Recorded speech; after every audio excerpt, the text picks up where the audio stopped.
5 seconds. Start. மாண்புமிகு பேரவை தலைவர் அவர்களே, நிதிநிலை அறிக்கை மீதான விவாதத்தில் கலந்து கொண்டு பேச வாய்ப்பளித்தமைக்கு முதலில் எனது நன்றியை தெரிவித்துக் கொள்ள விரும்புகிறேன்.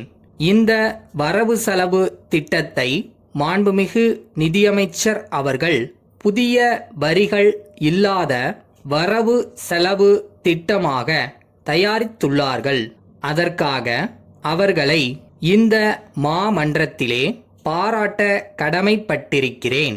பொதுவாக வரவு செலவு திட்ட அறிக்கையை சமர்ப்பிப்பதற்கு முன்னர் அதற்கு இறுதி வடிவம் கொடுப்பதற்காக நிதித்துறை மற்றும் பொருளாதாரத்துறை வல்லுநர்களிடம் கலந்து முடிவு செய்வது வழக்கம். ஆனால் அவ்வாறு நிதியமைச்சர் செய்ததாக தெரியவில்லை. காரணம், இந்த அறிக்கையிலே ஆங்காங்கு சில குறைபாடுகள் இருக்கத்தான் செய்கின்றன.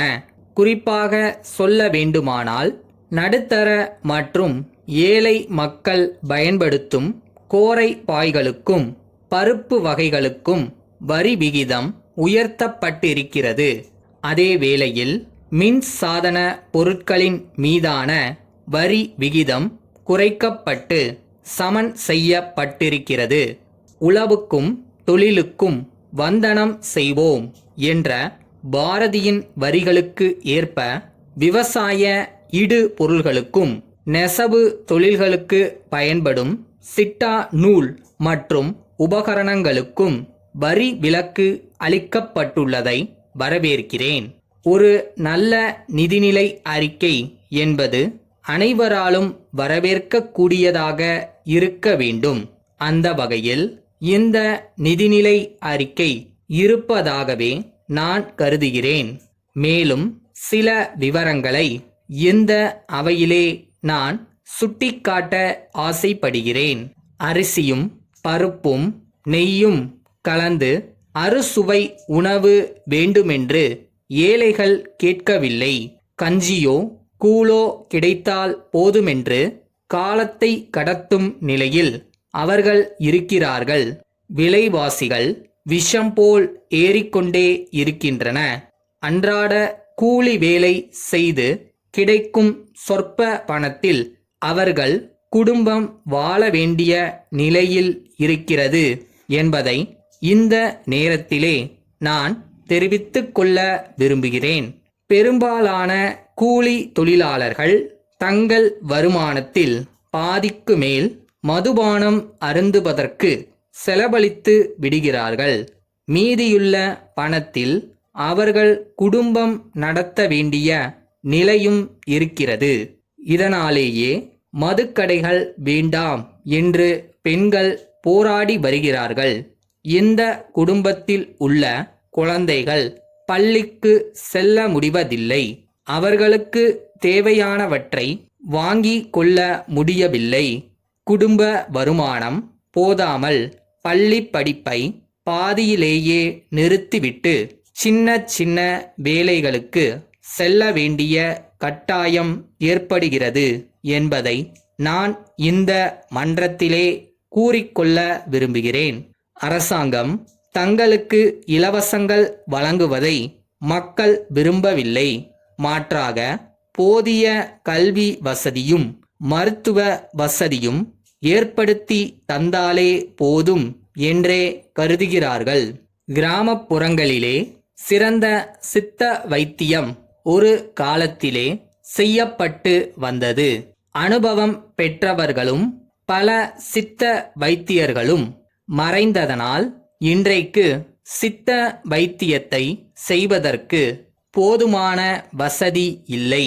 மக்கள் இன்றைக்கு அலோபதி மருத்துவ முறையிலிருந்து மாற்று மருத்துவமான இயற்கை மருத்துவத்திற்கு மாறி வருகிறார்கள் என்பதை நான் இங்கே தெரிவித்து விடைபெறுகிறேன்.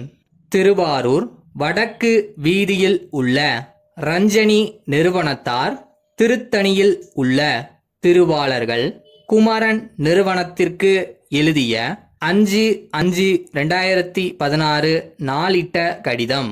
அன்புடையீர், வணக்கம். தங்களது கடிதம் கிடைக்கப் பெற்றோம். மிக்க நன்றி. தாங்கள் கேட்டுள்ளது போல் புதிய ரக அரிசி மூட்டைகளை தங்களுக்கு அனுப்பி வைக்க தயாராய் இருக்கிறோம் என்பதை தெரிவித்துக் கொள்ள விரும்புகிறோம். நாங்கள் தஞ்சாவூர் மற்றும் திருவாரூர் மாவட்டங்களில் நேரடியாக சன்ன ரக நெல் கொள்முதல் செய்து அதிலிருந்து சிறந்த ரக அரிசி உற்பத்தி செய்கிறோம். நாங்கள் இவற்றை 10 கிலோ, 20 கிலோ மற்றும் 30 கிலோ மூட்டைகளாக கட்டி விற்பனைக்கு அனுப்பி வருகிறோம் என்பதை தெரிவித்துக் கொள்ள விரும்புகிறோம். தாங்கள் எங்களின் தொடர்ந்த வாடிக்கையாளர் என்பதால் தங்களுக்கு 20% கழிவு வழங்க தயாராய் இருக்கிறோம். தாங்கள் 25,000 ரூபாய்க்கு மேல் ஆர்டர் செய்தால் இலவசமாக எங்கள் வாகனத்திலேயே அரிசி மூட்டைகளை அனுப்பி வைக்கிறோம் என்பதையும் தெரிவித்துக் கொள்கிறோம். தங்களது தேவைகளை நாங்கள் உடனுக்குடன் பூர்த்தி செய்வோம் என்ற உறுதிமொழியையும் நாங்கள் இங்கே அளிக்கிறோம். தங்களது ஆதரவான பதிலையும் முன்பண தொகையையும் எதிர்பார்க்கிறோம். நன்றி. தங்கள் நம்பிக்கையுள்ள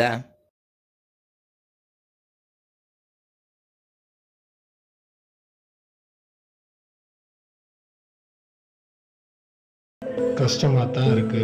அதுக்காக அப்படியே விட போறியா? இது உன் வாழ்க்கை. உன்னால மட்டும்தான் மாற்ற முடியும்.